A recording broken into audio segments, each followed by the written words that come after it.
बच्चों, आज जो इस वीडियो लेसन के तहत जिस पाठ को हम पढ़ने जा रहे हैं वह आपकी अंतराल पुस्तक का चौथा और आखिरी पाठ है, जिसका क्या नाम है?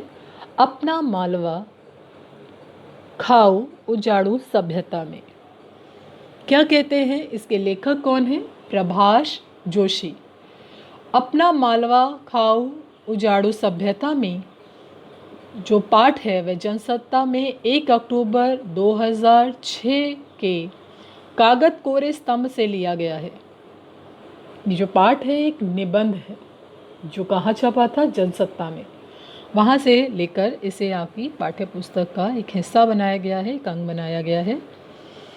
इस पाठ में लेखक ने मालवा प्रदेश की मिट्टी, वर्षा, नदियों की स्थिति, उद्गम एवं विस्तार तथा वहाँ के जनजीवन एवं संस्कृति को चित्रित किया है।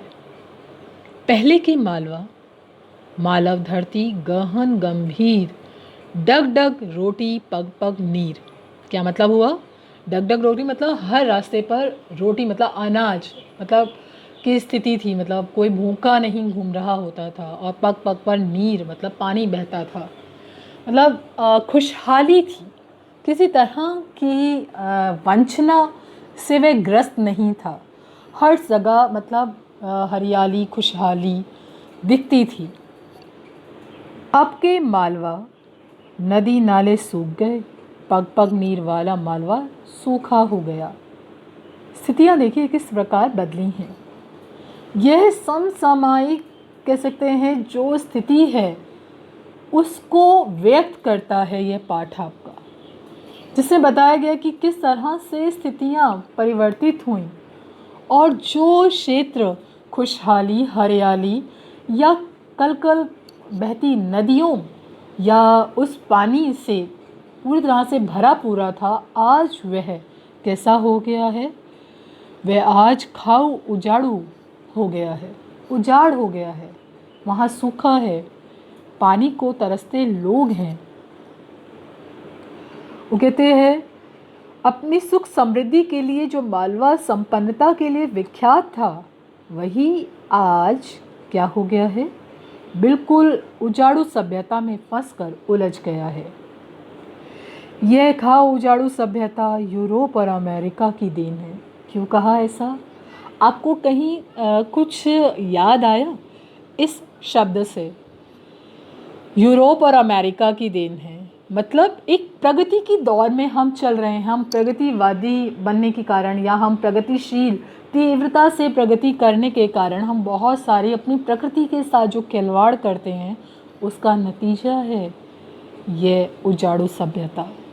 आपने पढ़ा है अपने अंतरा में, जहाँ कोई वापसी नहीं। कहीं ना कहीं यह पाठ उससे संबंधित है।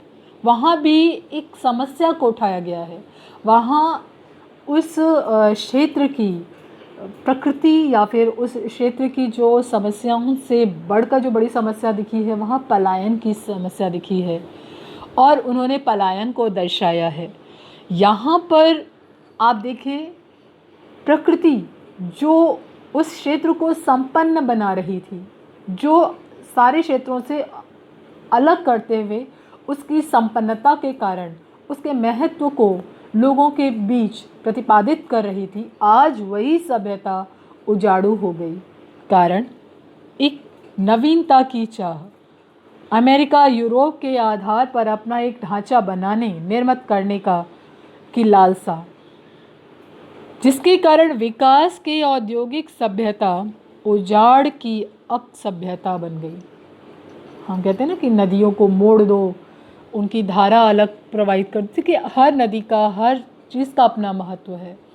कहाँ कौन सी नदी डेल्टा बनाएगी आप सभी अच्छी तरह से जानते हैं। आप ज्योग्राफी के स्टूडेंट हैं, आप भूगोल के विद्यार्थी हैं, आप इतिहास के विद्यार्थी हैं, तो आप सभी को हर नदी का हर वनस्पति का भली भांति ज्ञान है।